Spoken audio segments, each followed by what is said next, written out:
Saat kita masuk ke sebuah toko, minimarket, atau pusat perbelanjaan, lalu merasa nyaman karena pelayanannya cepat, ramah, dan profesional, di balik pengalaman pelanggan yang terlihat sederhana itu, ada satu faktor penting yang sering luput dari perhatian. Bagaimana perusahaan mengelola sumber daya manusianya?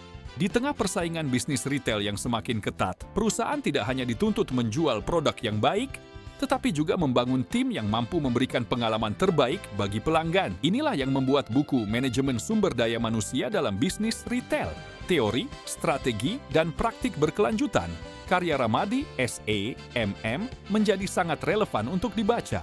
Buku ini sebagai panduan yang membahas pengelolaan sumber daya manusia secara khusus dalam industri retail.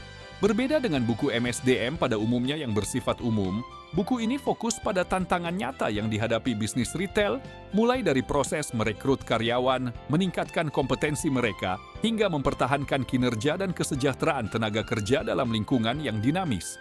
Pembahasannya dimulai dari konsep dasar dan ruang lingkup MSDM Retail.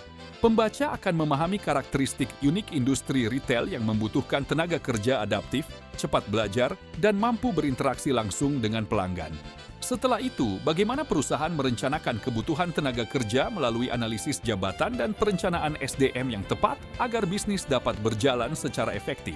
Selanjutnya, buku ini mengupas proses orientasi, penempatan, hingga onboarding karyawan. Banyak perusahaan sering berfokus pada proses perekrutan, tetapi lupa bahwa adaptasi karyawan baru juga menentukan keberhasilan mereka dalam bekerja.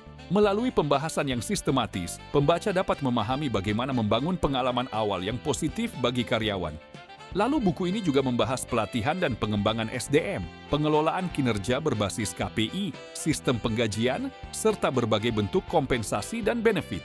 Menariknya, penulis menekankan bahwa keberhasilan bisnis retail tidak hanya ditentukan oleh target penjualan, tetapi juga oleh kemampuan perusahaan mengembangkan potensi karyawannya secara berkelanjutan. Hal lain yang membuat buku ini terasa relevan adalah pembahasannya mengenai kesehatan mental, kesejahteraan karyawan, serta pencegahan burnout. Di era ketika isu keseimbangan hidup dan pekerjaan semakin mendapat perhatian, topik ini menjadi kebutuhan yang tidak bisa diabaikan oleh organisasi modern. Pada bagian akhir, buku ini membawa pembaca melihat masa depan MSDM Retail melalui pembahasan mengenai gig economy, digital HR, people analytics, AI, hingga green HRM. Secara utuh, buku Manajemen Sumber Daya Manusia dalam Bisnis Retail merupakan bacaan yang komprehensif, praktis, dan relevan. Maupun siapa saja yang ingin memahami bagaimana sumber daya manusia menjadi faktor utama dalam keberhasilan bisnis retail.